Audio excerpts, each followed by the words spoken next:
اپنے عمل کے ذریعے اور اپنے کردار کے ذریعے دنیا کو یہ بتانا چاہتے ہیں کہ کشمیر پاکستان کا ایمانی لحاظ سے، روحانی لحاظ سے ہے، جن میں ہندو، عیسائی اور دیگر مذاہب ہیں۔ تو اس 80% آبادی کو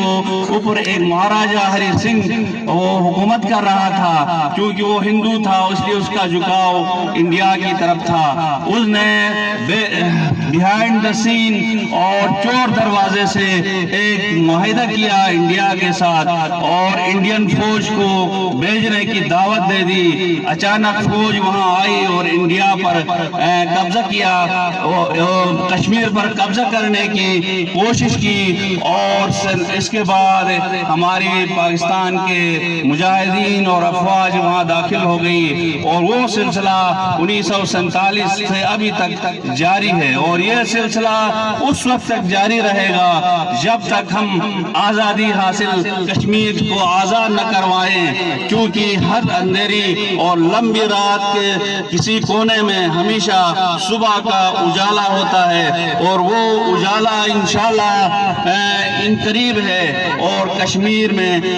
کے لوگ آزادی حاصل کریں گے۔ کیا آپ نہیں چاہتے ہیں کہ کشمیر کے بچوں میں آپ جیسی مسکراہٹیں ہوں، ہماری مائیں اور بہنیں اپنی عصمت اور اپنی وقار اور عزت کے ساتھ ہمارے ساتھ رہ سکیں، اور وہ یہی چاہتے ہیں کہ ہم پاکستان کے ساتھ شامل ہو جائیں، اور لہٰذا وہاں پلبسائڈ ہو۔ اقوام متحدہ کی قراردادوں میں بھی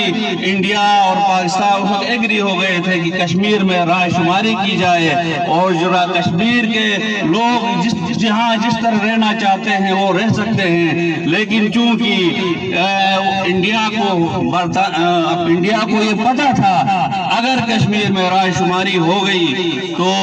کشمیر کے لوگ پاکستان کے حق میں فیصلہ دیں گے، لہٰذا وہ ہیلے بہانوں سے اور انٹرنیشنل کمیونٹی سے اور دیگر اداروں میں من گڑت کہانیاں گار کے کشمیر پر قبضہ کر کے وہاں کشمیری لوگوں کے ساتھ ظلم و ستم ہو رہا ہے۔ تو اس ظلم و ستم کو انشاءاللہ ہم اپنے پوری دنیا کے مسلمان، پوری دنیا کے انسانی حقوق کے علمبردار لوگ ہیں، اور انٹرنیشنل کمیونٹی میں ہم یہ آواز اٹھائیں گے، اور ایک دن آئے گا انشاءاللہ، اور وہ دن دور نہیں ہے کہ کشمیر کے لوگ پاکستان میں شامل ہوں گے، اور پاکستان، اور کیونکہ یہ دو قومی نظریہ کا حصہ بھی ہے، دو قومی نظریہ ہی تھا کہ برصغیر پاک و ہند میں جہاں مسلمان اکثریت میں ہیں وہ پاکستان میں شامل ہوں گے، اور جہاں ہندو ہے وہ ہندوستان میں شامل ہوں گے۔ کشمیر میں مسلمانوں کی اکثریت ہے، اور یہ دبایا نہیں جا سکتا ہے۔ آرٹیکل 370 اور 35A کو آئین میں ختم کرنے سے ان کے جذبات، ان کے ایمان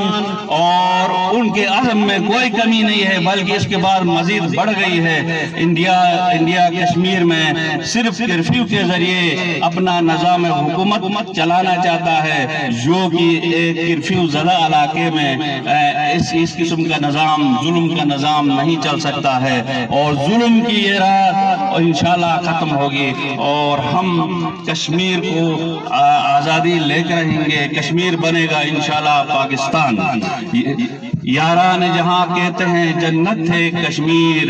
جنت کسی کافر کو ملی ہے نہ ملے گی انشاءاللہ۔ انہی الفاظ کے ساتھ میں آپ لوگوں کا شکریہ ادا کرتا ہوں کہ آپ نے اتنا قیمتی وقت نکال کر یہ قومی دن جو ہم سالانہ مناتے ہیں بین الاقوامی برادری کو اپنی آواز پہنچانے کے لیے، کشمیری بھائیوں کے ساتھ اظہار یکجہتی کے لیے آپ سب یہاں جمع ہو گئے، آپ سب کا شکریہ۔ ہم نہ صرف یہ مظاہرہ کر کے ہم